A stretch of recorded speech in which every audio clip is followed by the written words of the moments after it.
Hello students. ਹਾਂਜੀ, ਜਿਵੇਂ ਕਿ ਅਸੀਂ ਕੱਲ ਕੀਤਾ ਸੀ ਟੌਪਿਕ ਕਲਾਸਿਸ ਦਾ। ਕਲਾਸ ਦੇ ਵਿੱਚ ਅਸੀਂ ਕਲਾਸ ਦੇਖੀ ਸੀ, ਕਲਾਸ ਕਿਵੇਂ ਬਣਦੀ ਆ, ਉਹਦੇ ਆਬਜੈਕਟ ਕਿਵੇਂ ਬਣਦੇ ਆ। ਜਿਵੇਂ ਕਿ ਮੈਂ ਤੁਹਾਨੂੰ ਦੱਸੇ ਸੀ ਕਿ ਜਿਹੜੀ ਜਾਵਾ ਗੀ ਇੱਕ ਪਿਓਰ ਆਬਜੈਕਟ ਓਰੀਐਂਟਡ ਲੈਂਗੁਏਜ ਆ, ਜਿਹਦੇ ਵਿੱਚ ਅਸੀਂ ਹਰੇਕ ਕੰਮ, ਹਰੇਕ ਪ੍ਰੋਬਲਮ ਨੂੰ ਐਜ਼ ਏ ਆਬਜੈਕਟ ਜਾਂ ਐਜ਼ ਏ ਕਲਾਸ ਕੰਸੀਡਰ ਕਰਕੇ ਚੱਲਾਂਗੇ। ਠੀਕ ਹੈ, ਹੁਣ ਜਿਵੇਂ ਮੈਂ ਤੁਹਾਨੂੰ ਐਗਜ਼ਾਮਪਲ ਵੀ ਦਿੱਤੀ ਸੀ ਕਿ ਜਿਵੇਂ ਕਿਸੇ ਵੀ ਕਲਾਸ ਦੇ ਵੇਰੀਏਬਲਸ ਵੀ ਹੁੰਦੇ ਆ, ਉਹਦੇ ਮੈਥਡਸ ਵੀ ਹੁੰਦੇ ਆ। ਜਿਵੇਂ ਕਿ ਹੁਣ ਆਪਾਂ ਕੋਈ ਬੱਸ ਦੀ ਗੱਲ ਕਰਦੇ ਹਾਂ। ਇੱਕ ਬੱਸ ਆ ਸਾਡੇ ਕੋਲ, ਉਹਦੇ ਵਿੱਚ ਉਹਦੀਆਂ ਸਵਾਰੀਆਂ ਬੈਠੀਆਂ ਨੇ, ਪਰ ਜਿੰਨਾ ਟਾਈਮ ਇੱਕ ਡਰਾਈਵਰ ਨਹੀਂ ਹੈ ਉਹ ਬੱਸ ਨਹੀਂ ਚੱਲ ਸਕਦੀ ਹੈਗੀ। ਉਸੇ ਤਰ੍ਹਾਂ ਕਲਾਸ ਦੇ ਵਿੱਚ ਅਸੀਂ ਵੇਰੀਏਬਲਸ ਵੀ ਡਿਫਾਈਨ ਕਰ ਲਏ ਆ ਜਾਂ ਫਿਰ ਉਹਦੇ ਮੈਥਡਸ ਵੀ ਡਿਫਾਈਨ ਕਰ ਲਏ ਆ, ਪਰ ਆਬਜੈਕਟ ਤੋਂ ਬਗੈਰ ਕਲਾਸ ਨੂੰ ਪਰਫਾਰਮ ਕਰਨਾ ਪੋਸੀਬਲ ਹੀ ਨਹੀਂ ਹੈ। ਇਸ ਕਰਕੇ ਸਾਨੂੰ ਉਹਦੇ ਆਬਜੈਕਟ ਵੀ ਬਣਾਉਣੇ ਪੈਂਦੇ ਆ। ਆਬਜੈਕਟ ਕਿਵੇਂ ਕ੍ਰੀਏਟ ਹੁੰਦਾ ਉਹ ਵੀ ਮੈਂ ਕੱਲ ਗੱਲ ਕੀਤੀ ਸੀ। ਆਪਣਾ ਟੌਪਿਕ ਨੈਕਸਟ ਹੈ ਕੰਸਟਰਕਟਰ। ਹੁਣ ਜਿਵੇਂ ਸਾਨੂੰ ਪਤਾ ਹੈ ਕਿ ਅਸੀਂ ਜਾਣਦੇ ਹਾਂ ਕਿ ਜਦੋਂ ਅਸੀਂ ਆਬਜੈਕਟ ਕ੍ਰੀਏਟ ਕਰਦੇ ਹਾਂ ਤਾਂ ਉਹਨਾਂ ਨੂੰ ਸਾਨੂੰ ਵੈਲਿਊ ਇਨੀਸ਼ਲਾਈਜ਼ ਕਰਵਾਉਣੀਆਂ ਹੀ ਪੈਂਦੀਆਂ। ਕੋਈ ਨਾ ਕੋਈ ਵੈਲਿਊ ਅਸੀਂ ਆਬਜੈਕਟ ਨੂੰ ਦਿੰਦੇ ਹੀ ਹਾਂ। ਇਹ ਦੋ ਤਰੀਕਿਆਂ ਨਾਲ ਹੋ ਸਕਦਾ ਗਾ। ਜਿਵੇਂ ਕਿ ਫਸਟ ਅਪਰੋਚ ਉਹ ਕਹਿ ਰਹੇ ਕਿ ਜਾਂ ਤੁਸੀਂ ਡਾਟ ਆਪਰੇਟਰ ਯੂਜ਼ ਕਰ ਲਓ। ਡਾਟ ਆਪਰੇਟਰ ਦੀ ਹੈਲਪ ਨਾਲ ਅਸੀਂ ਕਿਸੇ ਵੀ ਕਲਾਸ ਦੇ ਵੇਰੀਏਬਲਸ ਜਾਂ ਫਿਰ ਉਹਨਾਂ ਨੂੰ ਐਕਸੈਸ ਕਰ ਸਕਦੇ ਹਾਂ ਜਾਂ ਫਿਰ ਉਹਨਾਂ ਨੂੰ ਵੈਲਿਊਜ਼ ਅਸਾਈਨ ਵੀ ਕਰ ਸਕਦੇ ਹਾਂ। ਦੂਸਰੀ ਅਪਰੋਚ ਕੀ ਆ, ਜਾਂ ਅਸੀਂ ਕਿਸੇ ਮੈਥਡਸ ਦੀ ਹੈਲਪ ਦੇ ਨਾਲ, ਜਿਵੇਂ ਕਿ ਦ second approach takes the help of method like get data. ਕਿਸੇ ਆਬਜੈਕਟ ਨੂੰ ਜੇ ਵੈਲਿਊ ਇਨੀਸ਼ਲਾਈਜ਼ ਕਰਾਉਣੀ ਹੈ ਤਾਂ ਅਸੀਂ ਕਿਸੇ ਮੈਥਡ ਦੀ ਵੀ ਹੈਲਪ ਲੈ ਸਕਦੇ ਹਾਂ। ਜਿਵੇਂ ਕਿ ਮੇਰੇ ਕੋਲ ਇੱਕ rect1 ਨਾਮ ਦਾ ਆਬਜੈਕਟ ਆ, ਜਿਹਦੇ ਨਾਲ ਕੀ ਹੈ ਮੈਂ ਗੈਟ ਡਾਟਾ ਨਾਮ ਦੇ ਮੈਥਡ ਨੂੰ ਵੈਲਿਊ ਇਨੀਸ਼ਲਾਈਜ਼ ਕਰਵਾ ਰਹੀ ਹਾਂ। ਦੇਖੋ ਆਬਜੈਕਟ ਦਾ ਕੰਮ ਹੀ ਕੀ ਆ, ਜਾਂ ਤਾਂ ਮੈਥਡਸ ਨੂੰ ਵੈਲਿਊ ਇਨੀਸ਼ਲਾਈਜ਼ ਕਰਵਾਉਣੀ ਆ, ਠੀਕ ਹੈ, ਜਾਂ ਫਿਰ ਕਿਸੇ ਵੇਰੀਏਬਲਸ ਨੂੰ, ਜਿਹਨਾਂ ਨੂੰ ਅਸੀਂ ਇੰਸਟਾਂਸ ਵੇਰੀਏਬਲ ਆਫ ਕਲਾਸ ਕਹਿੰਦੇ ਆ, ਉਹਨਾਂ ਨੂੰ ਵੈਲਿਊ ਇਨੀਸ਼ਲਾਈਜ਼ ਕਰਵਾਉਂਦਾ ਗਾ ਇਹ। ਇਸ ਤੋਂ ਜ਼ਿਆਦਾ ਸੌਖਾ ਤਰੀਕਾ ਕੀ ਹੋ ਸਕਦਾ ਹੈ? ਉਹ ਕਹਿੰਦੇ it would be simpler and more concise to initialise an object when it is first created. ਜਦੋਂ ਹੀ ਅਸੀਂ ਆਬਜੈਕਟ ਨੂੰ ਕ੍ਰੀਏਟ ਕਰਦੇ ਹਾਂ, ਠੀਕ ਹੈ, ਤਾਂ ਉਸੇ ਟਾਈਮ ਆਬਜੈਕਟ ਨੂੰ ਇਨੀਸ਼ਲਾਈਜ਼ ਕਰਵਾ ਦੇਣਾ ਸਭ ਤੋਂ ਸੌਖਾ ਤਰੀਕਾ ਇਹੀ ਹੈ। Java supports a special type of method called a constructor that enable an object to initialise itself when it is created. ਤਾਂ ਮੈਥਡ ਜਿਹੜੇ ਜਾਵਾ ਦੇ ਵਿੱਚ ਇੱਕ ਮੈਥਡ ਆਉਂਦਾ ਜਿਹਨੂੰ ਅਸੀਂ ਕੰਸਟਰਕਟਰ ਕਹਿੰਦੇ ਹਾਂ, ਜਿਹਦੀ ਹੈਲਪ ਦੇ ਨਾਲ ਅਸੀਂ ਆਬਜੈਕਟ ਨੂੰ ਉਸੇ ਟਾਈਮ ਇਨੀਸ਼ਲਾਈਜ਼ ਕਰਵਾ ਸਕਦੇ ਜਦੋਂ ਉਹ ਕ੍ਰੀਏਟ ਹੁੰਦਾ। Constructor have the same name as the class itself. ਇਹ ਮੈਂ ਤੁਹਾਨੂੰ ਪਹਿਲਾਂ ਵੀ ਦੱਸਿਆ ਹੈ ਕਿ ਕੰਸਟਰਕਟਰ ਦਾ ਨਾਮ ਕਲਾਸ ਦੇ ਨਾਮ ਦੇ ਨਾਲ ਬਿਲਕੁਲ ਦਾ ਉਹੀ ਨਾਮ ਹੋਏਗਾ ਜੋ ਕਲਾਸ ਦਾ ਨੇਮ ਹੋਏਗਾ, ਜਿਸ ਨੇਮ ਦੀ ਤੁਸੀਂ ਕਲਾਸ ਬਣਾਈ ਹੋਊਗੀ। ਸੈਕੰਡਲੀ ਦੇ do not specify A return type. ਕਦੇ ਵੀ ਕੰਸਟਰਕਟਰ ਦੀ ਕੋਈ ਰਿਟਰਨ ਟਾਈਪ ਨਹੀਂ ਹੁੰਦੀ ਹੈਗੀ, ਕਿਉਂਕਿ ਇਹ ਕੁਛ ਵੀ ਰਿਟਰਨ ਨਹੀਂ ਕਰਦਾ। ਨੋਟ ਈਵਨ ਵੋਇਡ, ਇੱਥੇ ਤੱਕ ਕਿ ਵੋਇਡ ਵੀ ਨਹੀਂ ਹੁੰਦੀ ਹੈਗੀ। ਇਹ ਰੂਲ ਸੀ ਆਪਣੇ ਜੋ C++ ਦੇ ਵਿੱਚ ਕੀਤੇ ਸੀ ਕੰਸਟਰਕਟਰ ਦੇ। This is because they return the instance of the class itself. ਇਹ ਇਸ ਕਰਕੇ ਕਿਉਂਕਿ ਉਹ ਸਿਰਫ ਤੇ ਸਿਰਫ ਕਲਾਸ ਨੂੰ ਹੀ ਰਿਟਰਨ ਕਰਦਾ ਗਾ, ਇਸ ਤੋਂ ਇਲਾਵਾ ਕਿਸੇ ਵੀ ਤਰ੍ਹਾਂ ਦੀ ਵੈਲਿਊਜ਼ ਰਿਟਰਨ ਨਹੀਂ ਕਰਦਾ। ਇਸ ਕਰਕੇ ਉਹਦੀ ਕੋਈ ਵੀ ਟਾਈਪ ਨਹੀਂ ਹੁੰਦੀ ਹੈਗੀ return type. Let us consider ਇੱਕ ਆਪਾਂ ਐਗਜ਼ਾਮਪਲ ਦੇਖਦੇ ਹਾਂ। Let us consider our rectangle class again. ਜਿਵੇਂ ਕਿ ਮੇਰੇ ਕੋਲ ਅੱਗੇ ਇੱਕ ਪ੍ਰੋਗਰਾਮ ਬਣਿਆ ਹੈਗਾ ਵਿੱਚ ਕੀ ਹੈ, ਮੈਂ ਕਲਾਸ ਡਿਫਾਈਨ ਕੀਤੀ ਆ। ਕਲਾਸ ਦਾ ਨਾਮ ਕੀ ਰੈਕਟੈਂਗਲ, ਦੋ ਵੇਰੀਏਬਲ ਆ, ਇੰਟੀਜ਼ਰ ਲੈਂਥ, ਇੰਟੀਜ਼ਰ ਵਿਡਥ। ਇੱਕ ਮੈਂ ਕੀ ਲੈ ਰਹੀ ਹਾਂ, ਦੇਖੋ ਅੱਗੇ ਕੀ ਹੈ rectangle int x int y। ਇਹ ਆਪਣੇ ਕੋਲ ਕੀ ਹੈ, ਦੇਖੋ ਨਾਮ ਕੀ ਰੈਕਟੈਂਗਲ। ਨਾਮ ਜਿਹੜਾ ਰੈਕਟੈਂਗਲ ਆ ਕਲਾਸ ਦੇ ਨਾਮ ਨਾਲ ਮਿਲਦਾ ਜੁਲਦਾ, ਇਸ ਕਰਕੇ ਅਸੀਂ ਇਹਨੂੰ ਇਹ ਕੀ ਆਪਣੇ ਕੋਲ ਹੈ ਕਿ ਇਹ ਮੈਥਡ ਨਹੀਂ ਹੈ, ਇਹ ਕੋਈ ਮਤਲਬ ਫੰਕਸ਼ਨ ਨਹੀਂ ਹੈ, ਇਹ ਇੱਕ ਕੰਸਟਰਕਟਰ ਆ ਜਿਹਦੇ ਵਿੱਚ ਮੈਂ ਦੋ ਪੈਰਾਮੀਟਰ ਪਾਸ ਕੀਤੇ, ਇੰਟ x ਤੇ ਇੰਟ y। ਦੋ ਵੇਰੀਏਬਲ ਆ ਮੇਰੇ ਕੋਲ, ਲੈਂਥ ਤੇ ਵਿਡਥ। ਲੈਂਥ ਨੂੰ ਮੈਂ x ਦੀ ਵੈਲਿਊ ਅਸਾਈਨ ਕਰੂੰਗੀ, ਵਿਡਥ ਨੂੰ ਮੈਂ y ਦੀ ਕਰੂੰਗੀ। ਅੱਗੇ ਇੱਕ ਮੇਰੇ ਕੋਲ ਫੰਕਸ਼ਨ ਵੀ ਹੈ ਇਹਦੇ ਵਿੱਚ ਕਲਾਸ ਦਾ ਫੰਕਸ਼ਨ ਵੀ, ਜਿਹਦਾ ਨਾਮ ਕੀ ਹੈ ਰੈਕਟ ਏਰੀਆ। ਉਹਦੇ ਵਿੱਚ ਉਹ ਦੇਖੋ ਉਹਦੀ ਡਾਟਾ ਟਾਈਪ ਕੀ ਹੈ ਇੰਟ ਆ। ਇੱਥੇ ਕੰਸਟਰਕਟਰ ਦੀ ਕੋਈ ਡਾਟਾ ਟਾਈਪ ਨਹੀਂ, ਈਵਨ ਵੋਇਡ ਵੀ ਨਹੀਂ ਹੈ ਜੋ ਇਹਦਾ ਰੂਲ ਆ। ਪਰ ਇੱਥੇ ਮੇਰੇ ਕੋਲ ਜੋ ਫੰਕਸ਼ਨ ਆ ਉਹਦੀ ਜਿਹੜੀ ਡਾਟਾ ਟਾਈਪ ਆ ਉਹ ਕੀ ਹੈ ਇੰਟ ਆ। ਜੇ ਉਹਦੀ ਡਾਟਾ ਟਾਈਪ ਇੰਟ ਆ ਮਤਲਬ ਜੋ ਵੀ ਉਹ ਵੈਲਿਊ ਰਿਟਰਨ ਕਰੇਗਾ ਉਹ ਇੰਟੀਜ਼ਰ ਵੈਲਿਊ ਹੀ ਰਿਟਰਨ ਕਰੇਗਾ। ਰਿਟਰਨ ਦੇ ਵਿੱਚ ਕੀ ਕਰਦਾ, ਲੈਂਥ ਇੰਟੂ ਵਿਡਥ, ਜੋ ਵੀ ਮੇਰਾ ਰਿਜ਼ਲਟ ਹੋਏਗਾ ਉਹ ਰਿਟਰਨ ਕਰੇਗਾ। ਇਹ ਕੰਪਲੀਟ ਨਹੀਂ ਹੈ, ਇਹ ਪ੍ਰੋਗਰਾਮ ਪੂਰਾ ਕੰਪਲੀਟ ਨਹੀਂ ਹੈ। ਜਦੋਂ ਆਬਜੈਕਟ ਕ੍ਰੀਏਟ ਹੋਏਗਾ ਉਹਦੇ ਨਾਲ ਮਤਲਬ ਇਹ ਕੰਪਲੀਟ ਹੋਏਗਾ ਪ੍ਰੋਗਰਾਮ, ਕਿਉਂਕਿ ਆਬਜੈਕਟ ਦੀ ਹੈਲਪ ਨਾਲ ਹੀ ਵੈਲਿਊ ਇਨੀਸ਼ਲਾਈਜ਼ ਕਰਵਾਉਂਗੀ, ਆਬਜੈਕਟ ਹੀ ਇਸ ਮੈਥਡ ਨੂੰ ਕਾਲ ਕਰੇਗਾ। ਅੱਗੇ ਆਪਾਂ ਐਪਲੀਕੇਸ਼ਨ ਦੇਖਦੇ ਹਾਂ ਪ੍ਰੋਪਰ। ਹੁਣ ਮੇਰੇ ਕੋਲ ਜੋ ਅਗਲੀ ਐਪਲੀਕੇਸ਼ਨ ਆ ਉਹਦੇ ਵਿੱਚ ਪ੍ਰੋਪਰ ਬਣੀ ਹੋਈ ਹੈ, ਕਲਾਸ ਬਣੀ ਹੈ, ਰੈਕਟੈਂਗਲ ਆ, ਮੇਰੇ ਕੋਲ ਕੰਸਟਰਕਟਰ ਬਣਿਆ ਹੈਗਾ, ਉਹੀ ਵੇਰੀਏਬਲ ਲੈਤੇ ਹੋਏ ਇਹਨਾਂ ਨੇ ਸੇਮ। ਇਸ ਤੋਂ ਬਾਅਦ ਉਹਦੇ ਵਿੱਚ ਕੀ ਹੈ, ਜਿਹੜੀ ਲੈਂਥ ਨੂੰ ਮੈਂ x ਦੀ ਵੈਲਿਊ ਵਿਡਥ ਨੂੰ y ਦੀ ਕਰਾਉਂਦੀ ਆ, ਉਵੇਂ ਮਤਲਬ ਇੱਕ ਫੰਕਸ਼ਨ ਰੈਕਟ ਏਰੀਆ ਨਾਮ ਦੇ ਵੀ ਇੱਥੇ ਜੋ ਕੰਪਲੀਟ ਹੁੰਦਾ ਅਸਲੀ। ਅੱਗੇ ਮੈਂ ਇੱਕ ਕਲਾਸ ਹੋਰ ਬਣਾਉਂਦੀ ਹਾਂ, class rectangle area. Main function ਦੇਖੋ, ਮੈਂ ਇਹ ਗੱਲ ਹੁੰਦੀ ਕਿ ਪ੍ਰੋਗਰਾਮ ਦੇ ਵਿੱਚ ਮੇਨ ਫੰਕਸ਼ਨ ਜ਼ਰੂਰੀ ਹੈ, ਜਿੱਥੋਂ ਅਸਲ ਦੇ ਵਿੱਚ ਪ੍ਰੋਗਰਾਮ ਐਗਜ਼ੀਕਿਊਟ ਹੋਣਾ ਸਟਾਰਟ ਹੁੰਦਾ। ਰੈਕਟੈਂਗਲ ਮੈਂ ਆਬਜੈਕਟ ਬਣਾਉਂਦੀ ਹਾਂ ਰੈਕਟ1 ਨਾਮ ਦਾ, ਜਿਹਦੀ ਕਲਾਸ ਕੀ ਆ, ਕਲਾਸ ਦਾ ਨਾਮ ਰੈਕਟੈਂਗਲ, ਰੈਕਟ1 ਆਬਜੈਕਟ। ਕੱਲ ਵੀ ਮੈਂ ਤੁਹਾਨੂੰ ਕ੍ਰੀਏਟ ਕਰਨਾ ਸਿਖਾਇਆ ਸੀ ਕਿਵੇਂ ਬਣਦਾ ਹੈ, ਰੈਕਟੈਂਗਲ ਕਲਾਸ ਦਾ ਨੇਮ, ਰੈਕਟ1 ਆਬਜੈਕਟ ਨੇਮ। ਨਿਊ ਰੈਕਟੈਂਗਲ ਦੇ ਵਿੱਚ ਮੈਂ ਕੀ ਕੀਤੀਆਂ ਨੇ, ਅਸਾਈਨ ਕਰਾਈਆਂ ਨੇ ਵੈਲਿਊਜ਼ 15 ਤੇ 10। ਹੁਣ ਇਹ ਕੀ ਕੰਮ ਕਰ ਰਿਹਾ, ਇੱਥੇ ਕੰਸਟਰਕਟਰ ਨੂੰ ਕਾਲ ਕਰ ਰਿਹਾ, ਇੱਥੇ ਆਬਜੈਕਟ ਕ੍ਰੀਏਟ ਹੋ ਰਿਹਾ ਹੈਗਾ। ਆਬਜੈਕਟ ਕ੍ਰੀਏਟ ਹੋਣ ਦੇ ਨਾਲ ਨਾਲ ਰੈਕਟੈਂਗਲ ਦੇਖੋ, ਰੈਕਟੈਂਗਲ ਇੱਥੇ ਕੀ ਆ, ਕੰਸਟਰਕਟਰ ਦਾ ਨੇਮ ਆ 15 ਤੇ 10। ਰੈਕਟੈਂਗਲ ਕਲਾਸ ਨੇਮ ਰੈਕਟ1 ਆਬਜੈਕਟ ਆ, ਠੀਕ ਹੈ। Assignment operator, new operator use ਕਰਨਾ ਸੀ ਆਬਜੈਕਟ ਬਣਾਉਣ ਲਈ। ਇੱਥੇ ਰੈਕਟੈਂਗਲ, ਫਿਰ ਕਲਾਸ ਨੇਮ ਪਾ ਕੇ 15 ਐਂਡ 10। ਹੁਣ ਇਹ ਕੀ ਆਟੋਮੈਟਿਕਲੀ ਜਦੋਂ ਇਹ ਗੱਲ ਹੋਈ ਹੈ ਕੰਸਟਰਕਟਰ ਦੀ ਕਿ ਜਦੋਂ ਆਬਜੈਕਟ ਕ੍ਰੀਏਟ ਹੋਏਗਾ ਆਟੋਮੈਟਿਕਲੀ ਉਹ ਕੰਸਟਰਕਟਰ ਨੂੰ ਕਾਲ ਕਰ ਲੇਗਾ। ਕੋਈ ਤਰੀਕਾ ਨਹੀਂ ਆਪਾਂ ਡਾਟ ਆਪਰੇਟਰ ਲਗਾ ਕੇ, ਜ਼ਰੂਰੀ ਨਹੀਂ ਕਿ ਆਪਾਂ ਡਾਟ ਆਪਰੇਟਰ ਲਗਾ ਕੇ ਜਿਵੇਂ ਅਸੀਂ ਮੈਥਡਸ ਨੂੰ ਕਾਲ ਕਰਦੇ ਸੀ ਉਸ ਤਰੀਕੇ ਨਾਲ ਕੰਸਟਰਕਟਰ ਨੂੰ ਕਾਲ ਕਰੀਏ। ਕੰਸਟਰਕਟਰ ਸਿੱਧਾ ਡਾਇਰੈਕਟਲੀ ਆਟੋਮੈਟਿਕਲੀ ਉਸੇ ਟਾਈਮ ਕਾਲ ਹੋ ਜਾਂਦਾ ਜਦੋਂ ਅਸੀਂ ਕੋਈ ਵੀ ਆਬਜੈਕਟ ਕ੍ਰੀਏਟ ਕਰਦੇ ਹਾਂ। ਇਸ ਤੋਂ ਬਾਅਦ ਮੈਂ ਇੱਕ ਵੇਰੀਏਬਲ ਲੈਂਦੀ ਹਾਂ ਏਰੀਆ1 ਇੰਟ, ਜਿਹਦੀ ਡਾਟਾ ਟਾਈਪ ਆ ਇੰਟੀਜ਼ਰ। ਏਰੀਆ1 ਦੇ ਵਿੱਚ ਮੈਂ ਕੀ ਕਰਦੀ ਹਾਂ, ਰੈਕਟ1 ਡਾਟ ਰੈਕਟ ਏਰੀਆ। ਇੱਥੇ ਜਿਹੜਾ ਰੈਕਟ1 ਨਾਮ ਦਾ ਆਬਜੈਕਟ ਆ ਉਹ ਕਿਹਨੂੰ, ਫੰਕਸ਼ਨ ਨੂੰ ਕਾਲ ਕਰ ਰਿਹਾ ਜਿਹੜਾ ਕਿ ਰੈਕਟ ਏਰੀਆ ਦਾ। ਇਸ ਤੋਂ ਬਾਅਦ ਇੱਕ ਸਿਸਟਮ ਡਾਟ ਮੈਂ ਇੱਕ ਪ੍ਰਿੰਟ ਕਰਾਉਣ ਵਾਸਤੇ ਲਾਈਨ ਰੱਖੀ ਹੋਈ ਹੈ ਜਿਹਦੇ ਵਿੱਚ ਏਰੀਆ1 ਪ੍ਰਿੰਟ ਹੋ ਜਾਏਗਾ। ਸਭ ਤੋਂ ਪਹਿਲਾਂ ਜਦੋਂ ਰੈਕਟ1 ਇੱਥੇ ਆਬਜੈਕਟ ਕ੍ਰੀਏਟ ਹੁੰਦਾ ਤਾਂ ਆਟੋਮੈਟਿਕਲੀ ਉਹ ਕਿਹਨੂੰ ਕਾਲ ਕਰਦਾ, ਕੰਸਟਰਕਟਰ ਨੂੰ। ਕੰਸਟਰਕਟਰ ਕੋਲ ਜਾਏਗਾ ਕੰਟਰੋਲ ਉੱਪਰ, ਕੰਸਟਰਕਟਰ ਕੋਲ ਕੰਟਰੋਲ ਜਾਏਗਾ। ਕੰਸਟਰਕਟਰ ਦੇ ਵਿੱਚ ਵੈਲਿਊ ਕਿੰਨੀ ਆਊ, 15 ਤੇ 10। ਤੇ ਲੈਂਥ ਵਿੱਚ ਕਿੰਨੀ ਆਊ, x ਦੀ ਵੈਲਿਊ 15, ਵਿਡਥ ਵਿੱਚ ਕਿੰਨੀ ਜਾਊਗੀ, y ਦੀ ਵੈਲਿਊ 15। ਜਦੋਂ ਹੇਠਾਂ ਜਾ ਕੇ ਆਬਜੈਕਟ ਦੀ ਹੈਲਪ ਨਾਲ ਰੈਕਟੈਂਗਲ ਏਰੀਆ ਨਾਮ ਦੇ ਫੰਕਸ਼ਨ ਨੂੰ ਕਾਲ ਕਰਦਾ, ਉੱਥੇ ਉਹ ਲੈਂਥ ਦੀ ਵੈਲਿਊ ਜਿਹੜੀ 15 ਸੀ ਉਹ ਯੂਜ਼ ਕਰੇਗਾ, ਵਿਡਥ ਦੀ ਵੈਲਿਊ ਜਿਹੜੀ ਮੈਂ 10 ਪਾਸ ਕਰਾਈ ਹੈ ਉਹਨੂੰ ਯੂਜ਼ ਕਰੇਗਾ, ਰਿਟਰਨ ਕਰੇਗਾ 15 into 10 150। ਤਾਂ ਰਿਜ਼ਲਟ ਵਿੱਚ ਸਾਡੇ ਕੋਲ ਆ ਜਾਏਗਾ ਪ੍ਰਿੰਟ ਹੋ ਕੇ line area1 is equal to 50 150।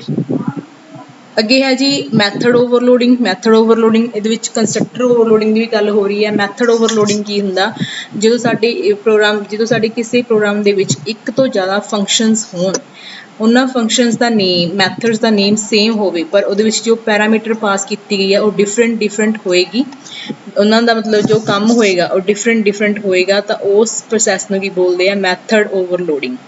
ਇਸੇ ਤਰੀਕੇ ਨਾਲ ਜੇ ਤੁਸੀਂ ਉਸ ਪ੍ਰੋਗਰਾਮ ਦੇ ਵਿੱਚ ਕੰਸਟਰਕਟਰ ਯੂਜ਼ ਕਰ ਰਹੇ ਹੋ ਤਾਂ ਜੇ ਬਹੁਤ ਸਾਰੇ ਕੰਸਟਰਕਟਰ ਯੂਜ਼ ਕਰ ਰਹੇ ਹੋ ਤਾਂ ਠੀਕ ਆ, ਕੰਸਟਰਕਟਰ ਦੇ ਨੇਮ ਸੇਮ ਹੋ ਸਕਦੇ ਆ ਪਰ ਪੈਰਾਮੀਟਰ ਲਿਸਟ ਡਿਫਰੈਂਟ ਹੋ ਸਕਦੀ ਹੈ। ਪੈਰਾਮੀਟਰ ਲਿਸਟ ਵੀ ਦੋ ਤਰੀਕੇ ਨਾਲ ਡਿਫਰੈਂਟ ਹੋ ਸਕਦੀ ਆ, ਇੱਕ ਤਾਂ ਉਹਨਾਂ ਦੀ ਡਾਟਾ ਟਾਈਪਸ ਦੇ ਨਾਲ, ਡਾਟਾ ਟਾਈਪ ਦੇ ਬੇਸ ਦੇ ਉੱਪਰ, ਤੇ ਇੱਕ ਉਹਨਾਂ ਦੀ ਨੰਬਰ ਆਫ ਜੋ ਨੰਬਰਸ ਨੇ, ਜਿਵੇਂ ਕਿ ਹੁਣ ਕਿਸੇ ਕੰਸਟਰਕਟਰ ਦੇ ਵਿੱਚ ਪੈਰਾਮੀਟਰ 2 ਨੇ, ਕਿਸੇ ਵਿੱਚ 3 ਪਾਸ ਕਰਵਾਤੇ, ਕਿਸੇ ਕੰਸਟਰਕਟਰ ਦੇ ਪੈਰਾਮੀਟਰ ਦੀ ਡਾਟਾ ਟਾਈਪ ਇੰਟ ਤੇ ਫਲੋਟ ਹੋ ਗਈ, ਜਾਂ ਫਿਰ ਜਿਵੇਂ 3 ਪਾਸ ਕਰਵਾਏ ਆ ਉਹਦੇ 'ਚ ਪੈਰਾਮੀਟਰ ਉਹਨਾਂ ਦੀ ਇੰਟੀਜ਼ਰ ਵੀ ਹੋ ਸਕਦੀ ਆ, ਇੰਟੀਜ਼ਰ ਫਲੋਟ ਡਬਲ ਵੀ ਹੋ ਸਕਦੀ। ਅਲੱਗ ਪੈਰਾਮੀਟਰਸ ਦੀ ਡਾਟਾ ਟਾਈਪ ਤੇ ਉਹਨਾਂ ਦੇ ਜਿਹੜੇ ਨੰਬਰਸ ਨੇ ਉਹਨਾਂ ਦੇ ਬੇਸ ਦੇ ਉੱਪਰ ਡਿਫਰੈਂਟ ਹੋ ਸਕਦੀ ਆ।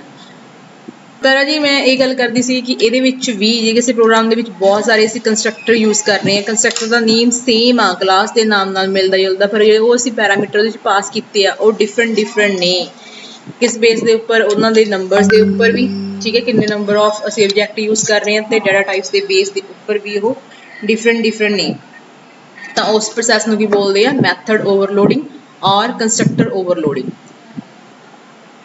ਜਿਵੇਂ ਕਿ ਕਹਿ ਰਹੇ ਕਿ ਜਾਵਾ ਦੇ ਵਿੱਚ ਪੋਸੀਬਲ ਹੋ ਸਕਦਾ ਕਿ ਬਹੁਤ ਸਾਰੇ ਮੈਥਡਸ ਅਸੀਂ ਇੱਕ ਪ੍ਰੋਗਰਾਮ ਦੇ ਵਿੱਚ ਕ੍ਰੀਏਟ ਕਰ ਸਕਦੇ ਜਿਹਦੇ ਨਾਲ ਸੇਮ ਨੇਮ ਹੋਵੇਗਾ ਬਟ ਡਿਫਰੈਂਟ ਪੈਰਾਮੀਟਰ ਲਿਸਟ ਹੋਏਗੀ, ਡਿਫਰੈਂਟ ਡੈਫੀਨੇਸ਼ਨਸ ਉਹਨਾਂ ਦੀਆਂ ਹੋਣਗੀਆਂ। This is called method overloading. Method overloading ਮੈਂ ਕੰਸਟਰਕਟਰ ਓਵਰਲੋਡਿੰਗ ਕੀਤੀ, ਕੰਸਟਰਕਟਰ ਓਵਰਲੋਡਿੰਗ ਵੀ ਸੇਮ ਹੁੰਦੀ ਆ। Method overloading is used when object are required to perform similar task but using different input parameters. Method overloading ਅਸੀਂ ਉਦੋਂ use ਕਰਦੇ ਹਾਂ ਜਦੋਂ ਅਸੀਂ ਸਿਮਿਲਰ ਟਾਸਕ ਪਰਫਾਰਮ ਕਰਨੇ ਹੁੰਦੇ ਆ ਬਟ ਡਿਫਰੈਂਟ ਇਨਪੁਟ ਪੈਰਾਮੀਟਰਸ ਦੇ ਬੇਸ ਦੇ ਉੱਪਰ, ਇਸ ਲਈ ਅਸੀਂ ਮੈਥਡ ਓਵਰਲੋਡਿੰਗ ਯੂਜ਼ ਕਰਦੇ ਹਾਂ। When we call a method in an object, Java matches up the method name first and then the number and type of parameter to decide which one of the definition to execute. ਇਹ problem ਵੀ ਆਉਂਦੀ ਆ।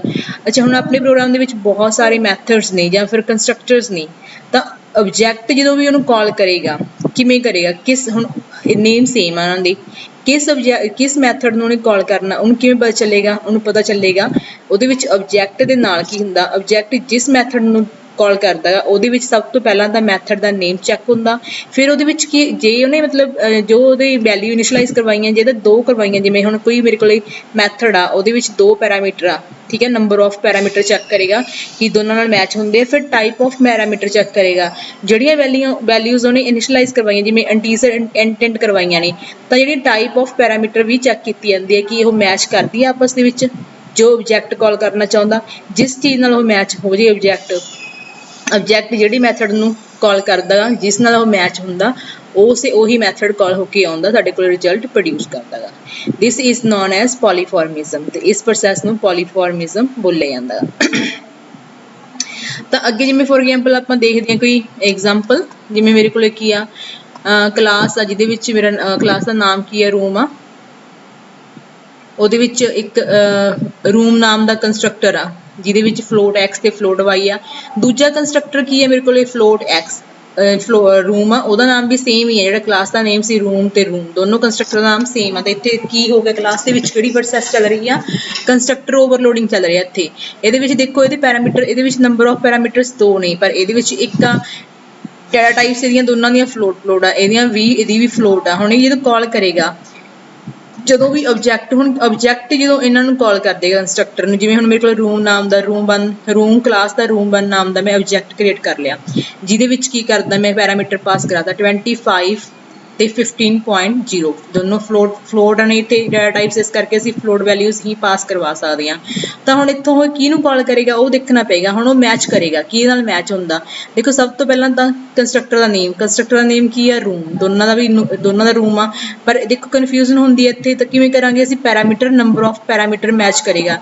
ਇਹਦੇ ਵਿੱਚ number of parameters ਉਹਨੇ ਕਿੰਨੇ ਪਾਸ ਕਰਵਾਏ ਆ, number of values ਕਿੰਨੇ ਪਾਸ ਕਰਾਂਗੇ ਕੰਸਟਰਕਟਰ ਨੇ, ਆਬਜੈਕਟ ਨੇ ਕਿੰਨੀਆਂ ਨੰਬਰ ਆਫ ਵੈਲਿਊਜ਼ ਇਨੀਸ਼ਲਾਈਜ਼ ਕਰਵਾਈਆਂ 2 25 ਤੇ 15। ਤਾਂ ਇੱਥੇ ਮੇਰੇ ਕੋਲ ਕਿਹੜਾ ਮਤਲਬ ਕੰਸਟਰਕਟਰ ਆ ਜਿਹਦੇ ਵਿੱਚ 2 ਪੈਰਾਮੀਟਰਸ ਨੇ, ਤਾਂ ਇਹੀ ਹੋ ਸਕਦਾ। ਤਾਂ ਉਹਦੀ ਜਿਹੜੀ ਡਾਟਾ ਟਾਈਪਸ ਚੈੱਕ ਕਰੇਗਾ, ਇਸ ਤੋਂ ਬਾਅਦ ਇਹਦੀ 25.0 ਮਤਲਬ ਫਲੋਟ ਵੈਲਿਊ ਆ, ਤਾਂ ਇਹਦੀ ਵੀ ਡਾਟਾ ਟਾਈਪਸ ਫਲੋਟ ਆ।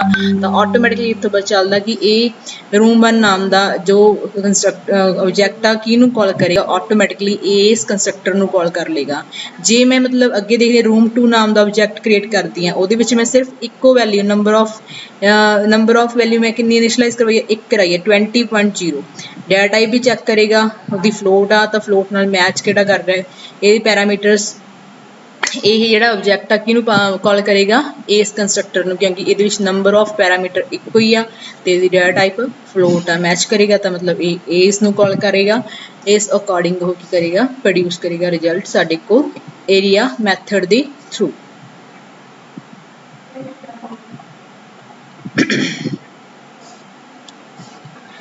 ਅੱਗੇ ਜੀ ਸਾਡੇ ਕੋਲ ਸਟੈਟਿਕ ਮੈਂਬਰਸ ਕੀ ਹੁੰਦੇ ਆ,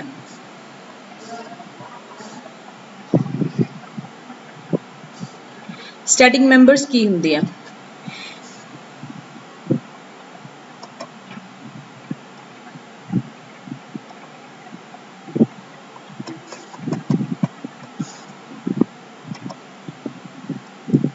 ਸਟੈਟਿਕ ਮੈਂਬਰਸ ਕੀ ਹੁੰਦੇ ਆ, ਉਹ ਕਹਿੰਦੇ ਕਿ we have seen that a class basically 2 sections, class ਦੇ ਵਿੱਚ 2 ਸੈਕਸ਼ਨ ਹੁੰਦੇ ਆ, ਇੱਕ ਤਾਂ ਕਲਾਸ ਦੇ ਵੇਰੀਏਬਲਸ ਹੁੰਦੇ ਆ, ਦੂਜੇ ਹੁੰਦੇ ਆ ਉਹਦੇ ਮੈਥਡਸ ਕਲਾਸ ਦੇ। ਇਹ ਆਪਾਂ ਨੂੰ ਪਤਾ वेरिएबल्स ते मैथड्स ਨੂੰ क्लास ਦੇ इंस्टांस वेरिएबल्स ਤੇ इंस्टांस मैथड्स ਬੋਲਿਆ ਜਾਂਦਾ। ਇਹ ਜ਼ਿਆਦਾਤਰ ਜੇ ਅਸੀਂ ਕਿਸੇ ਆਬਜੈਕਟ ਦੀ ਹੈਲਪ ਦੇ ਨਾਲ ਕਿਸੇ ਵੇਰੀਏਬਲਸ ਜਾਂ ਮੈਥਡ ਨੂੰ ਕਾਲ ਕਰਨਾ ਤਾਂ ਅਸੀਂ ਡਾਟ ਆਪਰੇਟਰ ਮੇਨਲੀ ਅਸੀਂ ਡਾਟ ਆਪਰੇਟਰ ਯੂਜ਼ ਕਰਦੇ ਹਾਂ।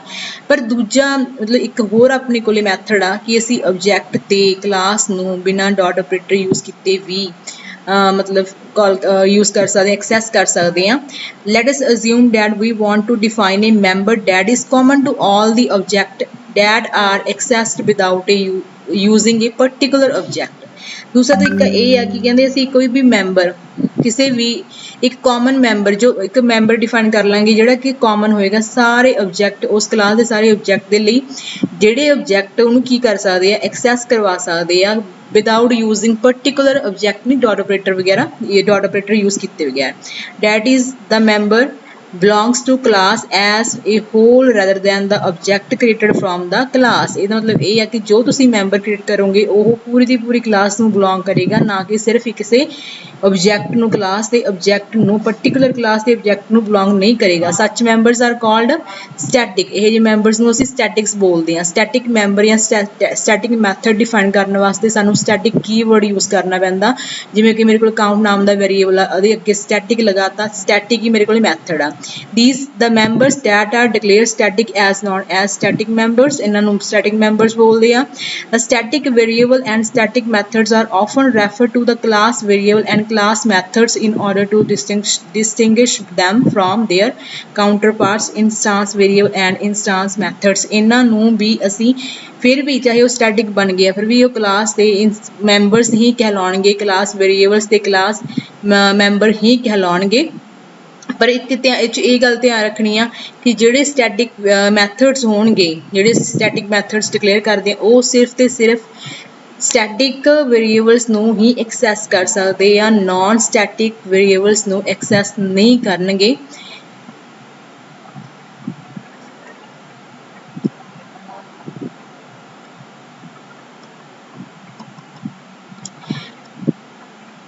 ਉਹ ਕਹਿੰਦੇ ਕਿ ਜਿਵੇਂ ਕਿ static variable like static variable static methods can called you without using the object ਜਿਹੜੇ ਜਿਵੇਂ ਕਿ ਉਹ ਵੇਰੀਏਬਲਸ ਦੀ ਗੱਲ ਕਰ ਰਹੇ ਆ ਉਹ ਕਹਿੰਦੇ ਸਟੈਟਿਕ ਵੇਰੀਏਬਲ ਦੀ ਤਰ੍ਹਾਂ ਸਟੈਟਿਕ ਮੈਥਡਸ ਨੂੰ ਵੀ ਅਸੀਂ ਆਬਜੈਕਟ ਤੋਂ ਬਗੈਰ ਕਾਲ ਕਰਵਾ ਸਕਦੇ ਹਾਂ ਜ਼ਿਆਦਾਤਰ ਆਪਾਂ ਹੁਣ ਐਵੇਂ ਕੀਤਾ ਕਿ ਜਾਵਾ ਦੇ ਵਿੱਚ ਅਸੀਂ ਕਲਾਸਿਸ ਬਣਾਉਂਦੇ ਹਾਂ ਕਲਾਸਿਸ ਦੇ ਜਿਹੜੇ ਵੇਰੀਏਬਲ ਤੇ ਫੰਕਸ਼ਨਸ ਹੁੰਦੇ ਆ ਉਹਨਾਂ ਨੂੰ ਅਸੀਂ ਆਬਜੈਕਟ ਦੀ ਹੈਲਪ ਨਾਲ ਕਾਲ ਕਰਵਾਉਂਦੇ ਹਾਂ ਜਾਂ ਇਨੀਸ਼ੀਅਲਾਈਜ਼ ਕਰਵਾਉਂਦੇ ਹਾਂ there are also available for use for other classes ਜਿਹੜੇ ਇਹ ਆਬਜੈਕਟ ਜਾਂ ਫੰਕਸ਼ਨ ਹੋਣਗੇ ਇਹ ਹੋਰ ਕਲਾਸਿਸ ਦੁਆਰਾ ਵੀ ਯੂਜ਼ ਕੀਤੇ ਜਾਂਦੇ ਜਿਵੇਂ ਉਸ ਕਲਾਸ ਤੋਂ ਇਲਾਵਾ ਜਿਹੜੀ ਹੋਰ ਕਲਾਸ ਬਣੀ ਹੋਈ ਹੈ ਉਹ ਵੀ ਇਹਨੂੰ ਯੂਜ਼ ਕਰ ਸਕਦੀ ਆ Java class libraries contain a large number of class methods Java class library ਦੇ ਵਿੱਚ ਇਹ ਜਿਹੇ ਕਾਫੀ ਮੈਥਡਸ ਨੇ ਜਿਹੜੇ ਸਟੈਟਿਕ ਨੇ ਜਿਵੇਂ ਫੋਰ ਐਗਜ਼ਾਮਪਲ ਮੈਥ ਦੇ ਜਿੰਨੇ ਵੀ ਫੰਕਸ਼ਨਸ ਨੇ ਮੈਥ ਕਲਾਸ ਦੇ ਜਿਹੜੇ ਵੀ ਫੰਕਸ਼ਨਸ ਨੇ of Java library define many static methods to perform math operations that can be used in any program without using object ਕਿਸੇ ਵੀ ਪ੍ਰੋਗਰਾਮ ਦੇ ਵਿੱਚ ਯੂਜ਼ ਕੀਤੇ ਜਾਂਦੇ ਆ without using object ਯੂਜ਼ ਕੀਤੇ ਬਗੈਰ ਐਗਜ਼ਾਮਪਲ ਦੇ ਜਿਵੇਂ ਕਿ ਮੇਰੇ ਕੋਲ x ਨਾਮ ਦਾ ਕੋਈ ਵੇਰੀਏਬਲ ਆ ਜਿਹਦੇ ਵਿੱਚ ਮੈਂ ਮੈਥ ਕਲਾਸ ਯੂਜ਼ ਕਰ ਰਹੀ ਹਾਂ ਮੈਥ ਡੋਟ ਸਕੇਅਰ ਰੂਟ ਉਹਦਾ ਇੱਕ ਫੰਕਸ਼ਨ ਆ ਜਿਹਦੇ ਵਿੱਚ ਮੈਂ 25 ਕੀ ਪਾਸ ਕਰਵਾਤੀ ਵੈਲਿਊ ਤਾਂ ਸਕੇਅਰ ਰੂਟ ਨਾਮ ਦਾ ਜਿਹੜਾ ਫੰਕਸ਼ਨ ਆ ਇਹ ਇੱਕ ਸਟੈਟਿਕ ਫੰਕਸ਼ਨ ਆ ਇੱਥੇ ਮੈਨੂੰ ਆਬਜੈਕਟ ਦੀ ਜ਼ਰੂਰਤ ਨਹੀਂ ਹੈ ਕਿ ਮੈਂ ਆਬਜੈਕਟ ਲਵਾਂਗੀ ਜਿਵੇਂ ਮੈਂ ਥੱਲੇ ਜਾ ਕੇ ਕੀ ਆਬਜੈਕਟ ਕ੍ਰੀਏਟ ਕੀਤਾ ਡਾਟ ਆਪਰੇਟਰ ਯੂਜ਼ ਕੀਤਾ ਫਿਰ ਕਿਤੇ ਜਾ ਕੇ ਸਕੇਅਰ ਰੂਟ ਨੂੰ ਵੈਲਿਊ ਪਾਸ ਕਰਾਉਂਦੀ ਨਹੀਂ ਇੱਥੇ ਜ਼ਰੂਰਤ ਨਹੀਂ ਹੈਗੀ ਕਿਉਂਕਿ ਸਕੇਅਰ ਰੂਟ ਆਪਣੇ ਆਪ ਦੇ ਵਿੱਚ ਇੱਕ ਸਟੈਟਿਕ ਮੈਥਡ ਆ ਜਿਹਨੂੰ ਆਬਜੈਕਟ ਦੀ ਹੈਲਪ ਨਾਲ ਕਾਲ ਕਰਨ ਦੀ ਜ਼ਰੂਰਤ ਨਹੀਂ ਹੈਗੀ ਉਹ ਡਾਇਰੈਕਟਲੀ ਕਾਲ ਹੋ ਜਾਂਦਾ the method square root is a class method defined in math class ਅੱਗੇ ਇਹਨੂੰ ਕਿਵੇਂ ਡਿਫਾਈਨ ਕੀਤਾ ਜਾਂਦਾ ਸਟੈਟਿਕ ਮੈਂਬਰਸ ਨੂੰ ਮੇਰੇ ਕੋਲ ਜਿਵੇਂ ਕਲਾਸ ਆ ਮੈਥ ਆਪਰੇਸ਼ਨਸ ਉਹਦੇ ਵਿੱਚ ਸਟੈਟਿਕ ਫਲੋਟ ਮਲ ਨਾਮ ਦਾ ਇੱਕ ਫੰਕਸ਼ਨ ਆ ਫਲੋਟ ਐਕਸ ਤੇ ਫਲੋਟ ਵਾਈ ਦੋ ਪੈਰਾਮੀਟਰ ਪਾਸ ਕਰਵਾਏ ਰਿਟਰਨ ਕਰਾਏਗਾ ਇੱਕ ਹੋਰ ਡਿਵਾਈਡ ਨਾਮ ਦਾ ਉਹ ਵੀ ਰਿਟਰਨ ਕਰਵਾਏਗਾ ਡਿਵਾਈਡ ਕਰਕੇ ਇਸ ਤੋਂ ਥੱਲੇ ਜਾ ਕੇ ਜਦੋਂ ਮੈਂ ਕਰਦੀ ਹਾਂ ਕਿ ਮੈਂ ਇੱਥੇ ਦੇਖੋ ਤੁਸੀਂ ਹੇਠਾਂ ਮੇਨ ਦੇ ਵਿੱਚ ਇੱਥੇ ਮੈਂ ਅੱਗੇ ਆਪਾਂ ਕੀ ਸੀ ਆਬਜੈਕਟ ਬਣਾਉਂਦੇ ਸੀ ਕਲਾਸ ਦਾ ਨਾਮ ਮੈਥ ਆਪਰੇਸ਼ਨ ਲੈ ਕੇ ਜਾਂ ਕੋਈ ਫਿਰ ਇਸ ਤੋਂ ਬਾਅਦ ਆਬਜੈਕਟ ਨਾਮ ਪਾਉਂਦੇ ਹੁੰਦੇ ਸੀ ਫਿਰ ਉਹ 'ਚ ਕ੍ਰੀਏਟ ਕਰਨ ਤੋਂ ਬਾਅਦ 'ਚ ਪੈਰਾਮੀਟਰ ਪਾਸ ਕਰਦੇ ਸੀ ਉਹ ਕਾਲ ਕਰਦੇ ਸੀਗੇ ਫੰਕਸ਼ਨਸ ਨੂੰ ਪਰ ਇੱਥੇ ਮੈਨੂੰ ਜ਼ਰੂਰਤ ਨਹੀਂ ਹੈਗੀ ਆਬਜੈਕਟ ਦੀ ਇੱਥੇ ਸਿੱਧਾ ਮੈਂ ਵੇਰੀਏਬਲ ਲੈਤਾ ਡਾਟਾ ਟਾਈਪ ਕੀ ਹੈ ਫਲੋਟ ਹੈ math operation dot math operation class ਦਾ ਨਾਮ ਆ ਗਿਆ ਮਲ ਆ ਫੰਕਸ਼ਨ ਆ ਗਿਆ ਉਹਦੇ ਵਿੱਚ ਮੈਂ ਸਿੱਧਾ ਡਾਇਰੈਕਟ ਦੋ ਵੈਲਿਊ ਪਾਸ ਕਰਵਾਈਆਂ ਜਿਹੜੀਆਂ ਆਟੋਮੈਟਿਕਲੀ ਇਹਨੂੰ ਕਾਲ ਕਰਦੀਆਂ ਨੇ ਕਿਉਂਕਿ ਮੈਥ ਆਪਰੇਸ਼ਨ ਜਿਹੜੇ ਹੈਗੇ ਆ ਮੈਥ ਦੇ ਫੰਕਸ਼ਨ ਆ ਜਿਹੜੇ ਇਹ ਮਲ ਹੋ ਗਿਆ ਡਿਵਾਈਡ ਹੋ ਗਿਆ ਇਹ ਦੋਨੋਂ ਫੰਕਸ਼ਨਸ ਸਟੈਟਿਕ ਨੇ ਇਹਨਾਂ ਨੂੰ ਆਬਜੈਕਟ ਕ੍ਰੀਏਟ ਕਰਨ ਕੇ ਕਾਲ ਕਰਨ ਦੀ ਜ਼ਰੂਰਤ ਨਹੀਂ ਇਹ ਡਾਇਰੈਕਟਲੀ ਕਾਲ ਹੋ ਰਹੇ ਕਿਉਂਕਿ ਇਹ ਸਟੈਟਿਕ ਹੁੰਦੀ ਆ ਬਾਕੀ ਇਹ ਫੰਕਸ਼ਨ ਵੀ ਦੋਨੋਂ ਸਟੈਟਿਕ ਨੇ ਫਲੋਟ ਵੀ ਮੈਥ ਆਪਰੇਸ਼ਨ ਡਾਟ ਡਿਵਾਈਡ ਦੇ ਵਿੱਚ ਵੀ ਇਹੀ ਫੰਕਸ਼ਨ ਜਿਹੜਾ ਡਿਵਾਈਡ ਫੰਕਸ਼ਨ ਆ ਉਹ ਕੀ ਕਰੇਗਾ ਡਿਵਾਈਡ ਫੰਕਸ਼ਨ ਵੀ ਇੱਕ ਸਟੈਟਿਕ ਫੰਕਸ਼ਨ ਆ ਇਸ ਕਰਕੇ ਇੱਥੇ ਵੀ ਉਹਨੂੰ ਆਬਜੈਕਟ ਦੇ ਥਰੂ ਕਾਲ ਕਰਨ ਦੀ ਜ਼ਰੂਰਤ ਨਹੀਂ ਸਿੱਧਾ ਡਾਇਰੈਕਟ ਕਾਲ ਕਰਾ ਕੇ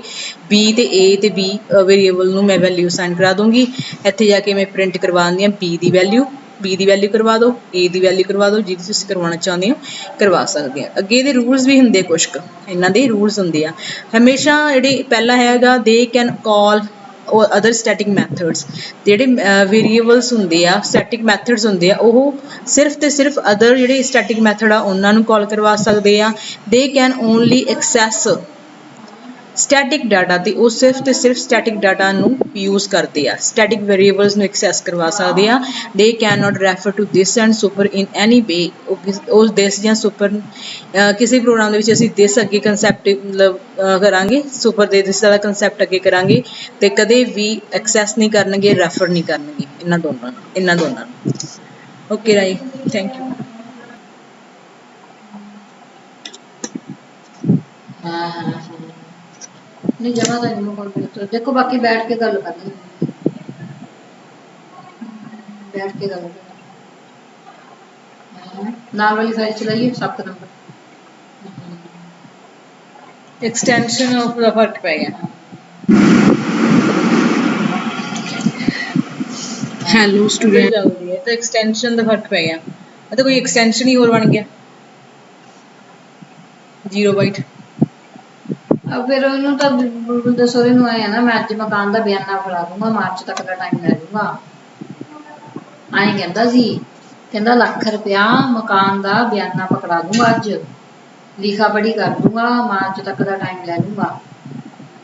ਮੈਨੂੰ ਸੁਬਾਹ ਹੀ ਕਹਿੰਦਾ ਸੀ ਵੀ ਫਿਰ ਮਾਰਚ ਚ ਦੇ ਦਾਂਗੇ। ਬਾਕੀ ਬੁਲਬੁਲ ਨੇ ਲਗਾਮ ਖਿੱਚੀ ਵੀ ਹੁੰਦੀ ਹੈ ਪੂਰੀ। ਹਾਂ ਵੈਸੇ ਵੀ ਮੇਰੇ ਆਪਣੇ ਸੋਚਣ ਨਾਲ ਕੀ ਹੁੰਦਾ, ਮੈਂ ਤੇ